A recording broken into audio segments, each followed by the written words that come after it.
ఆంధ్రప్రదేశ్ రాష్ట్రంలో సంచలనంగా మారిన లిక్కర్ కుంభకోణం కేసులో కీలక పరిణామాలు చోటు చేసుకున్నాయి. ఇటీవల విజయవాడ ఏసీబీ కోర్టు ధనంజయ రెడ్డి, కృష్ణమోహన్ రెడ్డి, బాలాజీ గోవిందప్పలను కస్టడీకి అప్పగిస్తూ తీర్పు చెప్పిన విషయం తెలిసిందే. దీంతో వారు ముందస్తు బెయిల్ పిటిషన్ కోసం సుప్రీంకోర్టును ఆశ్రయించారు. అయితే ఈ కేసులో బెయిల్ విషయం గురించి ఏపీ హైకోర్టును నిర్ణయం తీసుకోవాల్సిందిగా సుప్రీం ఆదేశించింది. దాంతో పిటిషనర్ల తరపు న్యాయవాదుల వాదనలు విన్న కోర్టు బెయిల్ పిటిషన్ను తిరస్కరించింది. దాంతో ఈ ముగ్గురు కస్టడీలోనే ఉంటున్నారు. దర్యాప్తు బృందం ఈ ముగ్గురుపై పలు ఆరోపణలు చేసింది. మనీ లాండరింగ్, మద్యం పాలసీలో అవకతవకలు జరిగినట్టు తెలిపింది. ఈ మేరకు హైకోర్టు న్యాయమూర్తి జస్టిస్ టి మల్లికార్జున తీర్పు చెప్పారు. అయితే మాజీ ముఖ్యమంత్రి జగన్ కు కార్యదర్శిగా పనిచేసిన ధనంజయ రెడ్డి పాత్ర లేదని పిటిషన్ తరపు న్యాయవాదులు చెప్పారు. అలాగే మద్యపానం విధానాలను వైసీపీ ప్రభుత్వం రూపకల్పన చేసిందని పేర్కొన్నారు. అలాగే మద్య విక్రయాలు ఆన్లైన్లో కాకుండా మాన్యువల్ గా తీసుకోవాలని కూడా ప్రభుత్వమే నిర్ణయించిందని, అందులో కూడా వీరి జోక్యం లేదని వాదనలు వినిపించారు. ఆ తర్వాత సిఐడి తరపు న్యాయవాదులు కూడా వాదనలు వినిపించారు. వైసీపీ ప్రభుత్వంలో మద్యం పాలసీ రూపకల్పనలో వీరి ముగ్గురి పాత్ర ఉందని, ఈ ప్రాసెస్లో మొత్తం 3,200 కోట్ల రూపాయల ముడుపుల రూపంలో చేతులు మారాయని ఆరోపించారు.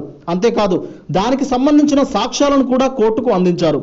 ఇక ధనంజయ రెడ్డి ఎవరితో మాట్లాడాలి, ఎంత పర్సెంటేజ్ మాట్లాడాలి లాంటి అంశాలను డీల్ చేసినట్లు తెలిపారు. అందుకోసం తాడపల్లిగూడెం, హైదరాబాద్లోని పలుసార్లు సమావేశాలు నిర్వహించారని చెప్పారు. అలాగే భారతీ సిమెంట్ డైరెక్టర్గా ఉన్న బాలాజీ గోవిందప్పది కూడా కీలక పాత్ర ఉందని న్యాయవాదులు వివరించారు. మద్యం కుంభకోణంలో వచ్చిన డబ్బును షెల్ కంపెనీలు పెట్టి వాటిని దారి మళ్లించినట్లు ఆరోపించారు. 2019కి ముందు మద్యం దుకాణాల్లో మద్యం అమ్మకాలు ఆన్లైన్, ఆఫ్లైన్ అంటే లిక్విడ్ క్యాష్తో సరఫరా సాగింది. ఆ తర్వాత వైసీపీ అధికారంలోకి వచ్చిన తరువాత మద్యం పాలసీలో మార్పులు చేస్తూ వైన్స్ల వద్ద కేవలం లిక్విడ్ క్యాష్ రూపంలో మాత్రమే మద్యం అమ్మారు.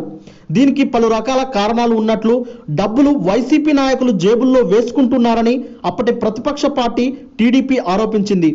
అంతేకాదు ప్రభుత్వం అండతో కొంతమంది వ్యక్తులు బెదిరించి వారి దగ్గర వైన్ షాపులను లాక్కున్నట్లు సాక్షులు కోర్టుకు వాంగ్మూలం ఇచ్చారు. వీటన్నింటిని దృష్టిలో పెట్టుకుని కోర్టు తీర్పిచ్చింది. లిక్కర్ స్కామ్ అనేది మామూలు నేరంగా పరిగణించలేమని కోర్టు తీర్పు చెప్పింది. ఈ కేసులో నిందితులుగా ఆరోపణలు ఎదుర్కొంటున్న వీరికి కస్టోడియల్ ఇంటరాగేషన్ అవసరమని కూడా చెప్పింది. వీరు బెయిల్ తీసుకోవడానికి అర్హులు కారని, ఒకవేళ బెయిల్ ఇస్తే దేశం విడిచి పారిపోతారని కూడా కోర్టు తెలిపింది. దీంతో ధనంజయ రెడ్డి, కృష్ణమోహన్ రెడ్డి, గోవిందప్పలు కస్టడీలో ఉన్నారు. అయితే ఈ కేసులో ఈపాటికే కేసిరెడ్డి రాజశేఖర్ రెడ్డి విచారణ ఎదుర్కొంటున్నాడు.